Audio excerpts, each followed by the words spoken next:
दिनै 20 डिसेम्बर आरो फैयै फैयै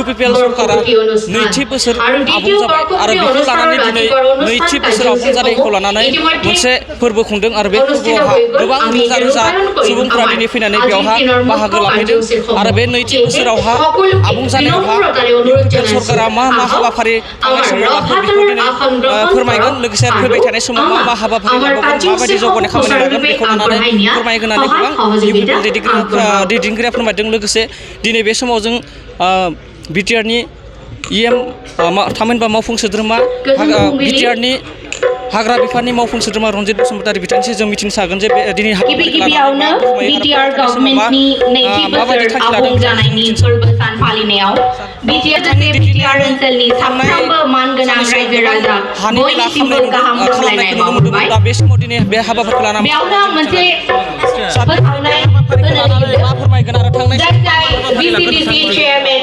बिथांमोना जोंनि गेजेराव सफैनानै दङ आरो लोगोसे मानाव गेदेर प्रमद बर' बिथांनि दैदेननायाव 2 बोसोराव आगान होफैबाय। बे 2 बोसोरनि हाबाफारिखौ जोङो सान्ति गायसननाय आरो सान्ति हानजासननायनि मोनसे थांखि हिसाबै लानानै जोङो थांनाय 15 अक्ट'निफ्राय दिनैसिम 5 साननि हाबाफारि लानानै हाबाफारिखौ खुंबोदों। दिनै फैयै फैयै जोबथा मोनसे हाबाफारि बे हाबाफारिनि गेजेरजों जोङो दिनै फुङावहाय सान्ति हान्जा सुरनाय मोनसे सौखांबाय। बिनि उनाव बड'फाखौ फबनाय मांखरसालियावहाय थांनानै एबा थुलुंगाफुरियाव थांनानै जोङो बिथांखौ मान बावहैदों।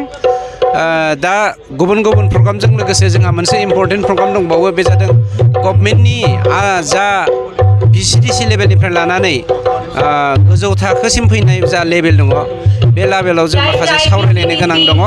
मानोना 2 बोसोरनि जा जोंनि मावनाय बेखौ लानानै जोंनि गेजेरावहाय जोङो मा मा मावनो हाखो बिसिडिसियावहाय माबाफोर जेंना जानानै दंबावो नामा बेफोरखौ सावरायलायनायनि थांखिजों सुफुंनो थाखाय बे नेक्स्ट हाबाफारिखौ लादों। थांनाय 2 बोसोराव माबायदि जौगानाय खामानि मावदों नोंथांनि डिपार्टमेन्टआ? आंनि डिपार्टमेन्ट होनोब्ला ओरैनो आं फरेस्ट आरो लेन्ड एन्ड रेभिनिउ डिपार्टमेन्टखौ बयनिख्रुइ बांसिन देरगानो गोनां बाथ्राया जादों थांनाय 17 बोसोराव आगोलनि सरकारा मा मावदों मा मावाखै जों बेखौ जेबो बुंनो नागिरा। खिन्थु दिनैहाय बे 2 बोसोरनि गेजेराव जोंनि बिटिसि हालामाव थानाय बा दिनैनि बिटिआर हालामाव थानाय बर'फोरनि गेजेराव 66 जौखोन्दो बर'फ्रानो लेन्डलेस। मा खारनाव लेन्डलेस जों बेखौ साफ्रोमबो मिथिखागौ। हा थानानैबाबो हा गैजायै बायदि। दा बर'जों लोगोसे गुबुन गुबुन जाथि जनगोष्ठीनो हानि मोनथायखौ होनानै जोंनि थांना थानायनि राहा लामाखौ जुगामि खालामनायनि थांखिजों जोङो थांनाय 12निफ्राय दिनै समफोरहालागै 22 अक्ट'सिम सान 10नि हाबाफारि लानानै जोङो लेन्ड मेला बानायदों। बे मोनसे गिदिर जोंनि एचिभमेन्ट। आरो फरेस्ट डिपार्टमेन्ट होनोब्ला जोङो थांनाय 17 बोसोरावहाय जानाय जा जंगल राज खुनु मोनसे रेभिनिउ गैयै मोनसे खुंथायखौ थांनाय 17 बोसोराव खुंनाय जादोंमोन। बाला अन्थाइनि सायाव कन्ट्रल गैयामोन। दंफां दानग्लुंनानै हाग्रा दानग्लुंनानै मानसिफ्रा जोंनि जा एनभाइरनमेन्ट बेखौ गाज्रि थासारियाव लाबोदोंमोन। बेखौ जोङो खोब 100 जौखोन्दो नङाबाबो 80 जौखोन्दोनिख्रुइबो बांसिन जोङो होबथानो हादों। आरो बेनि अनगायैबो बर'आवहाय मोनसे नेसनेल पार्क जोङो जोनोम होबावनो हादों बे जादों रायमना नेसनेल पार्क। थांनाय 2 बोसोराव बेसेबांसो रोजा सुबुंनो हानि पाट्टा बायदि होनो हागोन? 2 बोसोरावहाय सरकाराव फैनाय लोगो लोगोनो जोङो 5,000 मानसिनो हानि पाट्टाखौ आखाइजों आखाइ राननानै होदों। आरो बेनि अनगायैबो जोङो 20,000निख्रुइबो बांसिन जथायै लेन्ड एलटमेन्ट लेन्ड सेटेलमेन्ट आरो मिउटेसनखौ जों खालामनानै होनो हादों।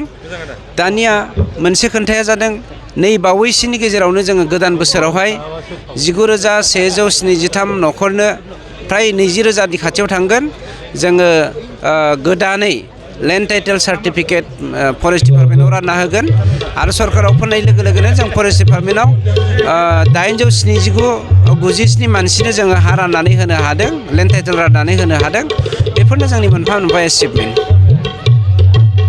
नंगौ बे समाव बिथां बिटिआरनि हाग्रा बिफाननि मावफुं सोद्रोमा रनजित बसुमतारी बिथाङा थांनाय 2 बोसोरावहा बेसेबां रोजा सुबुं दं एबा बर' सुबुंफोरनो हानि मोनथाय होबाय बिथाङा फोरमायदों खमैबो बिथाङा 5,000निबो बांसिन बर' सुबुं हा गैजायिफोरनो हानि पाट्टा होदों होननानै बिथाङा फोरमायदों लोगोसे थांनाय 17 बोसोरनि बिपिएफ सरकारा सरकार खुंनायखौबो बिथाङा मख'दों बिथाङा फोरमायनाय बायदिब्ला थांनाय 17 बोसोरावहाय इउपिपिएल राजखान्थि दोलोआ मोनसे जंगल राज खालामदों होननानै बिथाङा दाबि दैखांदों बे समाव आं बड'लेण्डनिफ्राय राजेब बसुमतारी।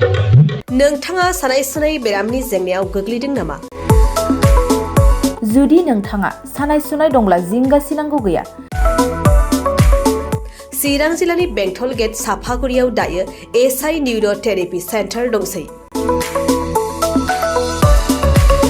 बे थेरापि सेन्टाराव नोंथाङा गोरलैयैनो देहानि सानाय सुनायखौ फाहामथाय लानो हागोन।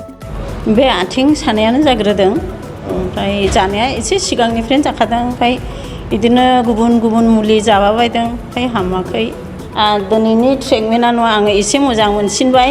जेरै सिं सानाय आफादावरि सानाय मोदोम जरा सानाय आइजोफोरनि जेंना खर' सानाय बायदि बेरामखौ फाहामनाय जायो। लोगोसेयैनो बे सेन्टाराव थानानै फाहामथाय लानो हानायनिबो सुबिदा खालामदों।